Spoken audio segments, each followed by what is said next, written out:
Vision.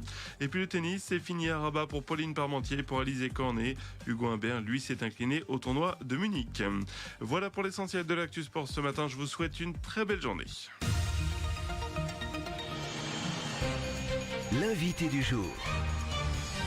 C'est un rendez-vous traditionnel dimanche à Chamblay. En fait, le printemps avec le printemps de Chamblay. C'est la 11e édition de cette manifestation. On va vous en parler avec nos invités ce matin. L'adjointe au maire de Chamblay, Michel Dufaux, bonjour. Bonjour. Et merci d'être avec nous ce matin. Anne-Gaëlle Amizé, bonjour. Bonjour. Directrice de l'école de Chamblay, qui, on va l'entendre, hein, l'école et les enfants notamment auront un rôle important à jouer sur ce printemps de Chamblay. On peut rappeler déjà peut-être, Michel Dufaux, le principe général du printemps de Chamblay, voilà, depuis 11 ans maintenant.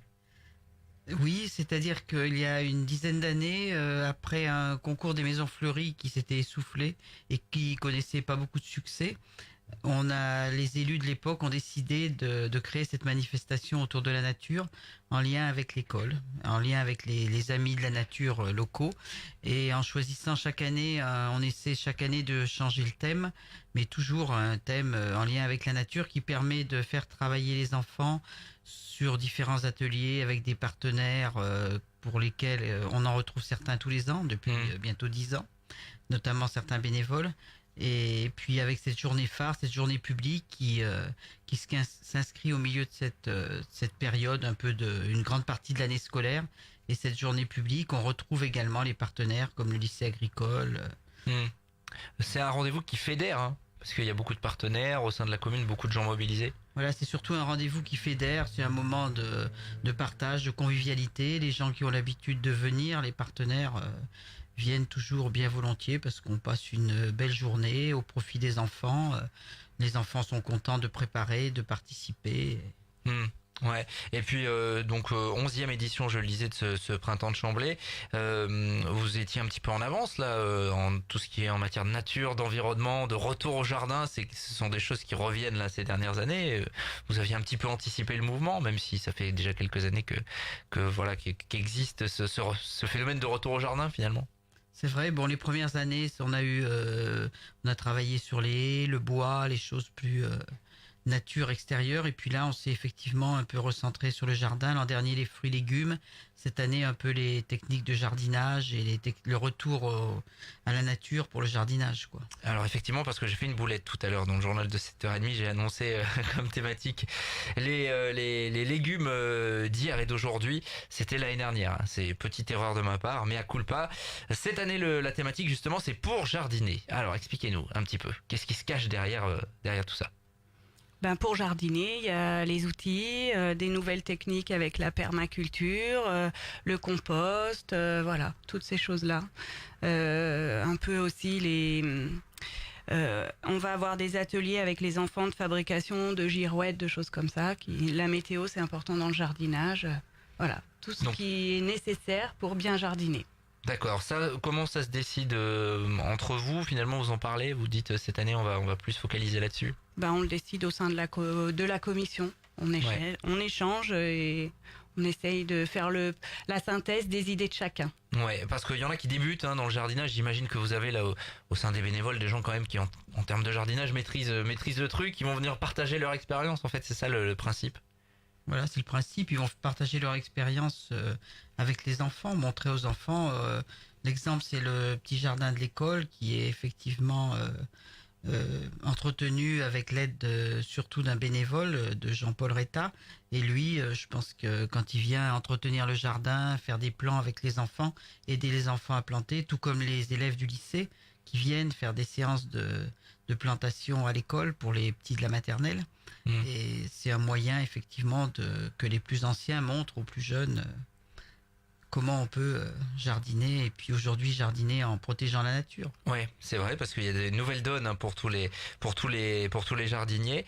On va dans un instant passer au programme donc de ce printemps de Chamblay, programme qui va s'étaler de 10h à 18h, c'est ça en termes d'horaire. On rappelle que c'est une manifestation entièrement gratuite, qu'il y a un parking, il y a tout prévu autour de l'école. Oui, c'est ça. Important à préciser. Programme donc avec stand, atelier, exposition, conférence. Il y a plein d'animations justement, notamment autour du jardinage. Qu'est-ce qu'on va pouvoir retrouver concrètement donc dimanche du côté de Chamblay en matière d'animation? Alors, en matière d'animation, à 10h30, il y a une balade comptée. Donc, les enseignants emmèneront le public se promener autour de l'école et ils s'arrêteront régulièrement pour raconter une petite histoire. Voilà. Après, il y a une autre animation l'après-midi à 14h30 où là, il y a un petit moment musical où donc les enfants vont raconter des dictons et présenter une ou deux chansons. Et puis à 15h, il y a une conférence sur la permaculture présentée par Jean-Michel Thévenin. D'accord. Alors permaculture, pour les gens qui connaissent pas, c'est un petit peu l'architecture des jardins pour que toutes les plantes, tout le monde vive en symbiose. C'est un peu ça. Hein. Alors c'est vraiment technique. Hein. Technique et ce sont des techniques ancestrales en fait qui reviennent un petit peu. Oui. Ouais, pour éviter d'utiliser tout ce qui est produits phytosanitaires, pour vraiment être en accord avec la nature. C'est un peu ça. Voilà. Je l'ai résumé. La permaculture. Donc si vous voulez découvrir tout ça, c'est un spécialiste. Donc du coup Jean-Michel Thévenin qui vient vous faire cette petite conférence, 15h, c'est ça? C'est a priori un spécialiste, oui, qui a déjà fait des interventions sur ce thème et qui a aussi une association qui s'appelle Nature, Culture et Partage, donc qui aussi prodigue et utilise des produits issus de la culture naturelle. Alors il y aura, me semble-t-il, pour tous les amateurs de jardin qui n'ont pas encore mis leur plan dans leur jardin, là c'est le moment, il y aura ce qu'il faut. Voilà, on espère que la météo permettra aux jardiniers effectivement à partir de dimanche de pouvoir mettre leur plan. Donc on a effectivement comme chaque année le lycée agricole qui va amener des choses. On a aussi les bénévoles qui préparent généreusement des plans chaque année. Cette année on a pu choisir une date début mai, donc je pense que c'est un peu mieux par rapport aux plantations dans les jardins. Attention pour les amateurs de jardin, il y a du gel attendu la semaine prochaine. Ah, je le dis, il en sera question, il y aura un vaste débat. Non, j'ai lu ça effectivement de masse d'air froide qui devrait arriver sur notre région. Mais bon, on saura ça dimanche. De toute façon, les spécialistes ils l'auront senti, il n'y a pas de problème. Donc on a aussi Patrick Courtine qui a un établissement qui s'appelle Les Saveurs de mon Jardin, donc qui fait de la culture et qui fabrique des plants avec sous forme en utilisant la permaculture effectivement. Et donc, il proposera aussi des plans à la vente et puis aussi des conseils, je pense, qui prodigue des conseils dans ce domaine-là.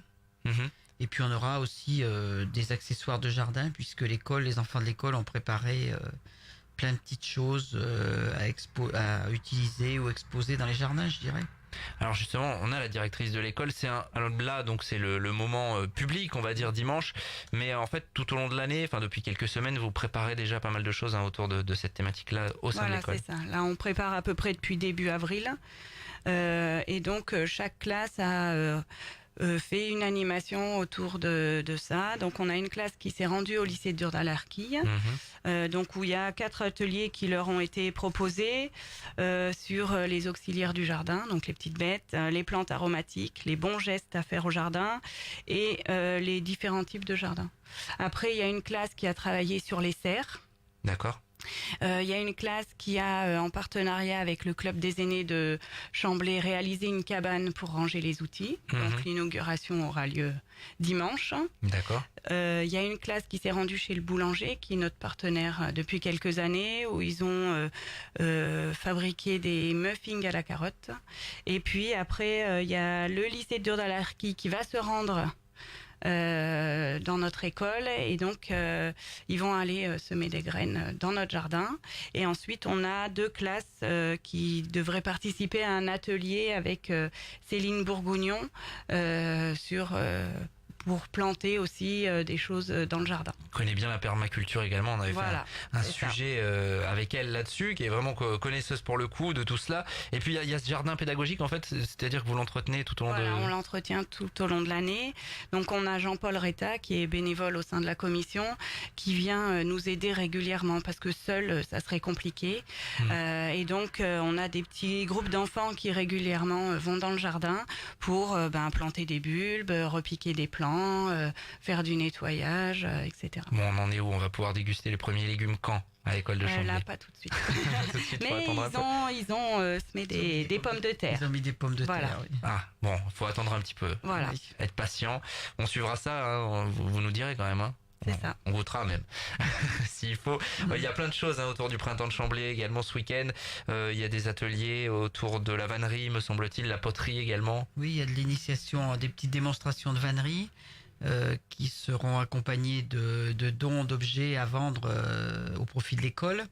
Il y a aussi un atelier de poterie avec Karine Suard qui est installée à proximité de l'école et qui vient chaque année depuis qu'elle est installée pour faire travailler la poterie aux enfants. Les enfants aiment bien Ouais. tripoter la terre là, sur la table de Karine et s'amuser à faire des petits objets avec Karine. Il y a aussi un studio photo et une exposition de photos avec Laurine Ribet, qui est une jeune fille qui est déjà venue certaines années, qui s'adapte au thème et qui expose les photos en fonction du thème. Et cette année, elle va même installer un studio photo pour faire des photos sur un fond sur le thème du jardinage, d'après ce qu'elle nous a expliqué. D'accord, donc plein d'ateliers, il y a plein de Voilà, choses il y à a plein faire. d'ateliers. Il y aura aussi cette année Très rapidement. des épouvantails. Ah, Il y, bah a eu oui. il y a un concours d'épouvantails. Les enfants ont fait à raison d'un par classe à peu près, et même un pour la garderie qui est très fréquentée.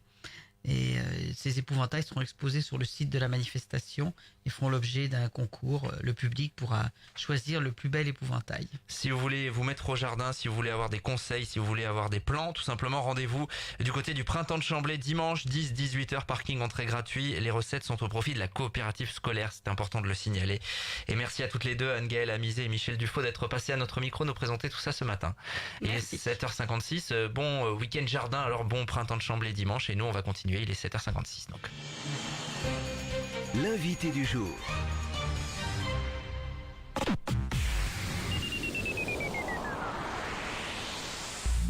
Élise Avenue.